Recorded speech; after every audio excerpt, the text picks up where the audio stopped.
Olá pessoal, hoje nós estamos com um convidado super especial. Nós vamos falar, com ele sobre a educação e mudanças das relações professor e aluno. Então nós temos a honra de receber aqui o psicólogo e mestre em psicologia pela PUC do Chile, o professor Alexandre Coimbra Amaral. Muito obrigado pela sua presença. Obrigado, que alegria estar com vocês aqui. Seja bem-vindo.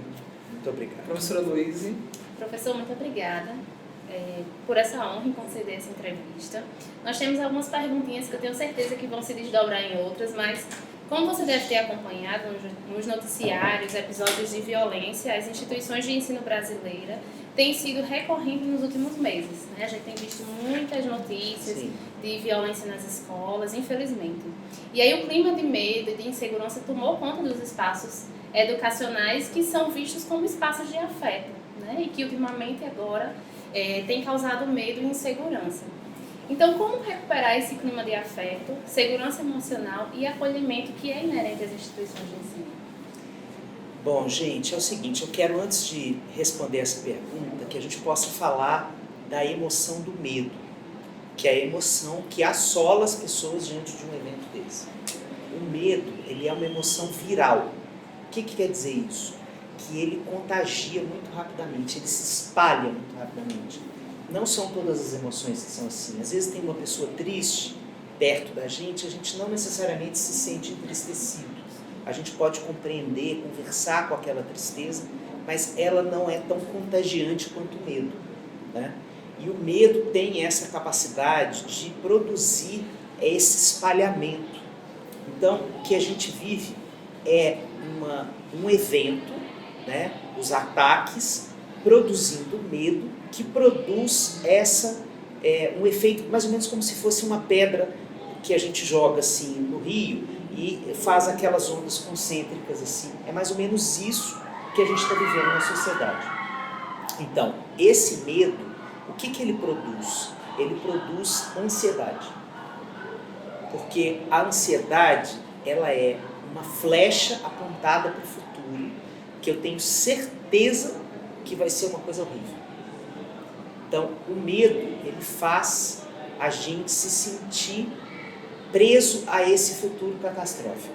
Então, voltando agora para o cenário, o que a gente está vivendo? Pessoas dentro da escola que antes levavam para dentro dos muros da escola, para dentro da sala de aula, todas as emoções humanas, inclusive o medo. Agora parece que só tem medo. Então, por que eu estou dizendo parece? Porque eu acho que é importante a gente ter a certeza de que isso é uma sensação. A gente tem outras coisas além do medo. E o jeito da gente lidar com isso é trazer essas outras emoções para conversarem com a gente, junto com o medo. O medo, ele vai produzindo uma certa paralisia, uma sensação de impotência, uma sensação de que a gente não pode fazer nada por isso. Então, o que a gente tem que fazer é agenciar as pessoas a partir de conversas sobre quem nós somos como comunidade, como é que nós podemos lidar com a vida nos momentos em que a vida nos atravessa. Vamos lembrar outras situações da vida em que a gente foi atravessado pelo medo, pela angústia, como nós resolvemos isso. Não necessariamente a situação, mas o sentimento coletivo.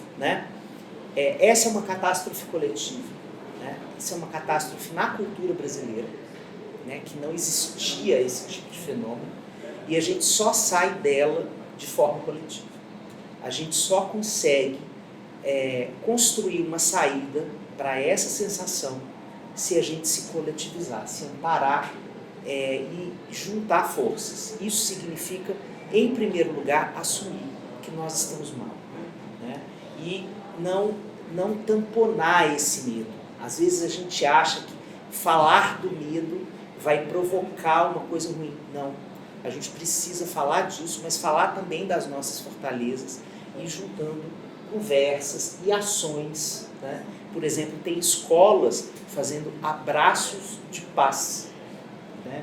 Fazendo experiências em que estão trazendo as crianças vestidas de branco nos dias em que supostamente as fake news estão dizendo que haverá ataques, e as crianças estão se vestindo de branco. E o que está sendo produzido ali? Está sendo produzida uma resposta coletiva. Nós somos essas pessoas que somos maiores do que essa onda violenta. Isso é super bonito. Muito obrigado, professor. Você já trouxe elementos de sua fala agora sobre essa questão do acolhimento e tal, mas eu vou rapidamente contextualizar, Alexandre, uma situação que nós passamos, professor Luiz, e que o educador, eu quero compartilhar com você, educador. Há pouco tempo, numa região do nosso campus, um aluno tentou suicídio e ele foi levado ao hospital. E quando chegou lá, ele disse o seguinte, ele chegou e disse assim: eu só saio daqui depois que eu falar com ou a professora Louise ou o professor Breno.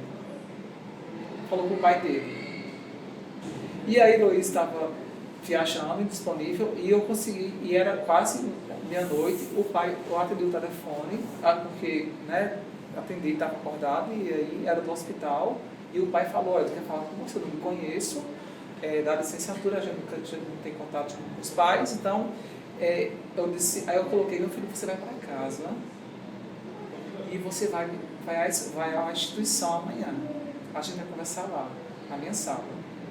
E aí o Luiz já estava e nós conversamos com ele, nós acolhemos. Agora sim, é isso que eu pergunto a você. Você falou já aí os ataques, assim, mas pegando esse gancho, como que nós, né, e você e essa fala também serve para os educadores, podemos, numa situação como essa, acolher alunos que nós sabemos que estão emocionalmente fragilizados, né, diante da conjuntura que já vem aí da pandemia, né, de várias situações dos últimos anos, né? Então essa situação aconteceu que é o nosso colo. Bom, mas eu só queria te perguntar uma coisa, como é que foi o encontro com ele? O encontro com ele foi de escuta. Nós só escutamos. Pronto, então você já me respondeu. Porque é isso que eu ia dizer. Por quê? Muitas pessoas acham que acolher é ser psicólogo, que eu preciso fazer um monte de leituras e de estudos para conseguir acolher uma pessoa. Não é. Acolher significa reconhecer a legitimidade daquele sofrimento. É não julgar, é não achar que é mimimi, é não dizer para a pessoa: você não deveria estar sentindo isso, né?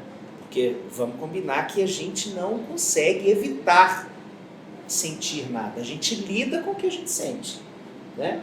Eu não posso fazer assim: eu agora vou programar para sentir tristeza, eu não vou sentir medo na hora que eu estiver entrando em tal lugar. Isso não existe.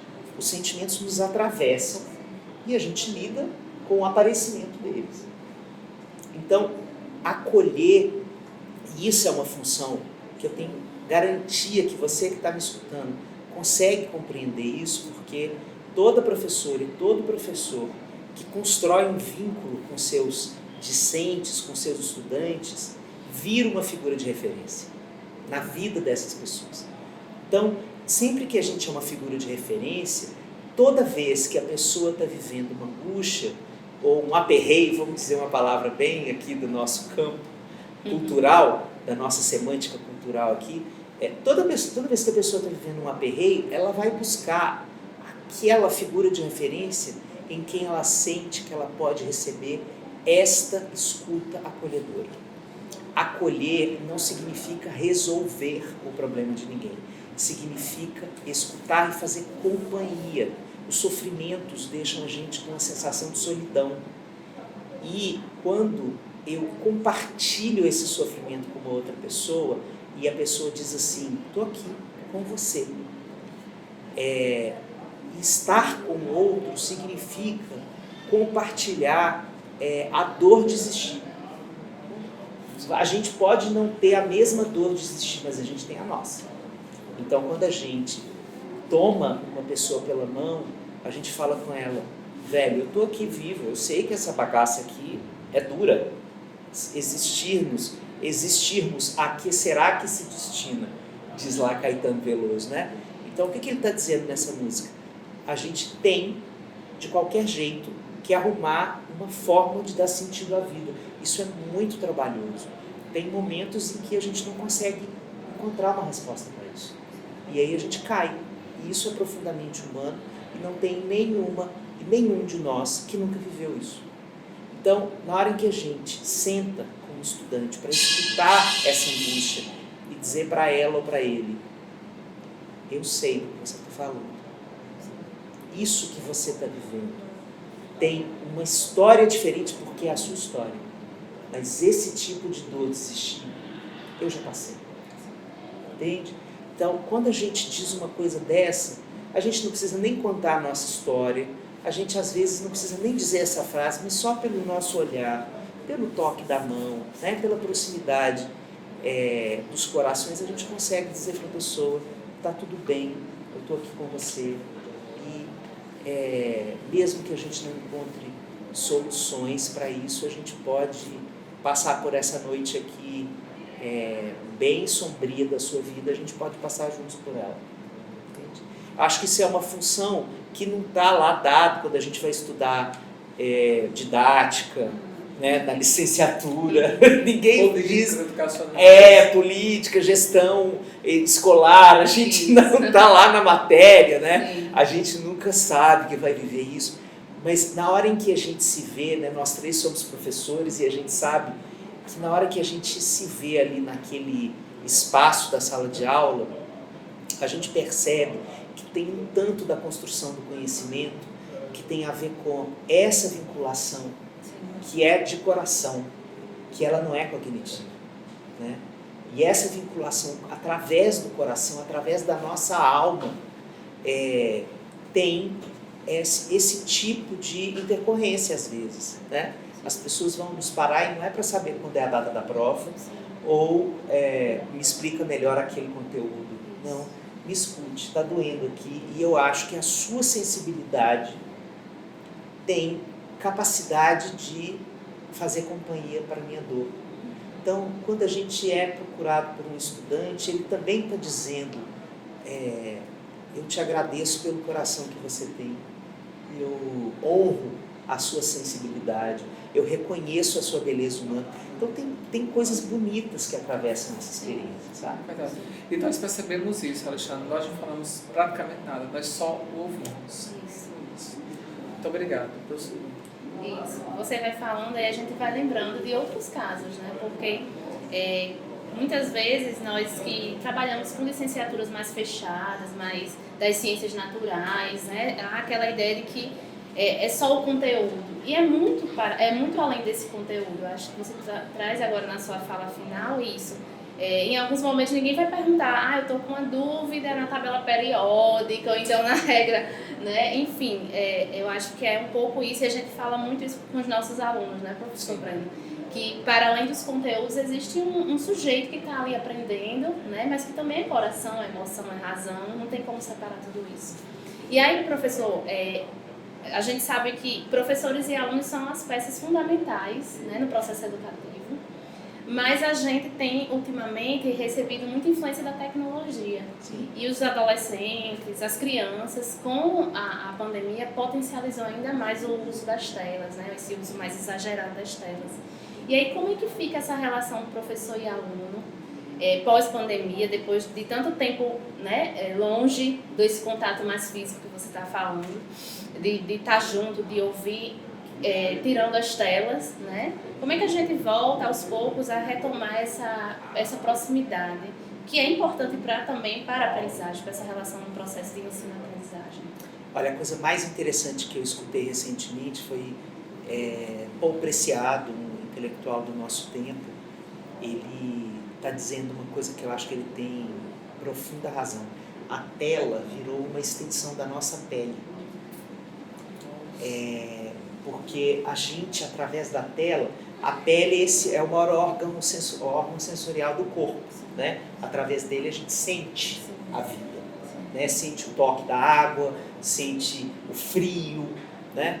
E a tela é uma extensão da nossa pele, que a gente, através dela, está sentindo todas essas emoções através dos aplicativos, através do contato com as pessoas, né? Na pandemia, a tela foi a nossa pele, né? A gente abraçou através da tela, a gente consolou as pessoas enlutadas através da tela, a gente conversou com os parentes que estavam morando em outros lugares e com os quais a gente se preocupava, como é que estão, como é que está a saúde deles, etc. Então, eu gostei muito dessa fala do Preciado, porque humaniza um pouco mais a necessidade que as crianças e os adolescentes tiveram de se vincular à tela, sabe? Porque foi uma saída inevitável, né? Eu acho que agora, depois que a pandemia acabou, a gente está fazendo redução de danos, mas não tinha jeito de ser diferente, né? Porque eles passavam as horas do conteúdo escolar, do cronograma da escola, eles passavam dentro de uma tela. E depois eles precisavam socializar com os amigos e só tinha a tela como possibilidade. Então, essa história deixou cicatrizes. Quais são as cicatrizes que a gente pode pensar dessa história da relação dos nossos jovens com a tela? Em primeiro lugar, não é uma pele que cobre pouca coisa de quem está colocando ela nesse lugar. A tela, ela é adictiva. Então, tem uma resposta que pode chegar a nível de dependência. Então, o jeito que os programas, os jogos, os aplicativos funcionam, o que eles trazem para a gente de dificuldade? Primeiro, a noção da velocidade da resposta, né? Então, o contato presencial, ele não tem essa velocidade, ele não tem essa resposta, ele não tem esse mesmo tempo. Então, quando a gente teve toda uma geração que passou esses últimos anos centrado na tela e agora precisa, né, conversar com a pessoa presencialmente, e a pessoa fala assim: vou pensar no que você está falando, depois eu te dou uma resposta. Essa simples interação é completamente diferente do modo como a tela funciona. Então, eu acho que a gente tem um problema da frustração que as pessoas acostumam a ter quando o presencial não segue esse mesmo ritmo. A gente tem também essa sensação de que o outro está sempre disponível, né? Esse é um problema dos aplicativos, do WhatsApp, né? Agora, como instrumento educativo, a tela pode ser um grande aliado. A gente pode usar todas as tecnologias para complementar processos educativos, para complementar processos de construção de conhecimento, para fazer práticas colaborativas, né, em que as pessoas possam... Isso a gente já está fazendo, né? Então, eu acho que é um momento da gente olhar assim, com muita honestidade para o que esse instrumento tem gerado de problema e de possibilidade de conexão. Ótimo. Inclusive como nossa parceira, né? Como estratégia de ensino, né? Mas não como uma vilã. Sim. Né? Tem que olhar para a tecnologia dessa forma. O papo era muito bom, passaria muito tempo, mas a gente está chegando ao final, professor. E assim, para encerrar esse momento, nós trabalhamos muito com formação de professores, né? Com muitas redes parceiras, a comunidade interna e externa ao IFRN. Então, E nós escutamos muitos relatos de educadores que estão, de fato, muita gente afastada por ansiedade, por depressão, por exaustão mesmo, e que com muitas síndromes, enfim. Mas eu queria que você olhasse ali para aquela tela e deixasse uma mensagem para esse pessoal, até, quem sabe, dicas aí práticas para esse público. Com o maior prazer, com o maior prazer. Olha, para você que está vivendo uma experiência difícil nesse momento de qualquer condição de saúde mental, de angústia maior, né? Eu quero te dizer uma coisa. É muito natural que no nosso mundo a gente adoeça a partir daquilo que a gente mais ama. Esse tem sido um paradoxo do nosso tempo. Pela forma como o trabalho tem se organizado, que não é culpa de ninguém especificamente, mas de uma cultura da forma do trabalho se organizar, o trabalho tem se transformado num lugar de adoecimento. Então a primeira coisa você não é mais frágil que ninguém que não esteja vivendo isso nesse momento. Essa sua condição hoje te faz algumas perguntas. E quando a gente vive essas coisas, não se apresse em tomar o remédio e fazer a terapia para se livrar rápido disso, sem responder essas perguntas, sem escutar que perguntas esse adoecimento está trazendo para você. Essas perguntas têm a ver, provavelmente, com duas coisas. E eu vou te dar aqui uma pista, assim, um spoiler. A primeira coisa é o que pode ser transformado no meu ambiente de trabalho, que tem a ver não com você, mas com o ambiente. Os desgastes profissionais não têm a ver com a pessoa em especial, e sim com a cultura organizacional. Tem a ver com a forma com que o ambiente de trabalho está estruturado. Você pode se fazer essa pergunta. E a outra, essa sim direcionada para você, é o que eu posso fazer para fazer uma infusão, uma transfusão de beleza na minha vida. Todos esses adoecimentos, eles estão dizendo assim, cara, está faltando beleza na sua vida. O trabalho, na nossa época, no nosso século, ele tem corrompido o nosso tempo e feito a gente se esquecer de dar primazia às belezas que nutrem a nossa alma. O trabalho tem roubado, tem sido um ladrão de belezas da nossa vida. A gente tem se ocupado muito tempo do trabalho e a gente não vive bem. O bem viver não pode estar constituído só de realização profissional. Tem outras belezas da vida que estão sendo deixadas de lado, né? Então, se perguntar quais são as belezas que compõem a minha realização como ser humano, que estão ficando assim no canto, estou deixando só para algumas horinhas no fim de semana, né? De repente eu era aquela pessoa que adorava, sei lá, mexer com planta, ou eu gostava de brincar com o meu pet, ou com as minhas crianças, ou um instrumento, eu sou afinada com um instrumento, o instrumento é quase uma extensão do meu corpo. Adoro tocar violão, adoro tocar sanfona, e tem tempo que eu não pego na minha sanfona, tem tempo que eu não pego no meu violão. Então, essas pequenas belezas da vida, que a gente inclusive aprendeu a chamar de hobby, para colocar num lugar menos dignificante na cultura do que o lugar do trabalho, eu acho que a gente tem que acabar com essa fronteira e trazer um chamamento dessa beleza da vida para o cotidiano, né? Lidar com a necessidade disso na vida, com a mesma importância que a gente dá para o trabalho, para o mesmo nível de importância. Olha, eu não posso passar nenhum dia sem tocar meu violão, eu não posso passar nenhum dia sem conversar com as minhas plantas. Eu falei de planta porque eu sou doido das plantas. Então, eu levanto todo dia na minha casa E antes de eu começar o meu dia de trabalho, eu vou dar bom dia para as minhas plantas, eu vou regar as minhas plantas, eu converso com elas, eu percebo que elas não estão bem, eu converso. Você veja a maluquice do psicólogo, não é verdade? E é isso. E eu sinto alguma coisa muito importante acontecendo no meu coração nesse momento. Então, são essas coisas simples da vida que não podem faltar. Se é o contato com a sua avó, vá lá ver sua avó. Não deixe sua avó. Não fale com sua avó pela tela.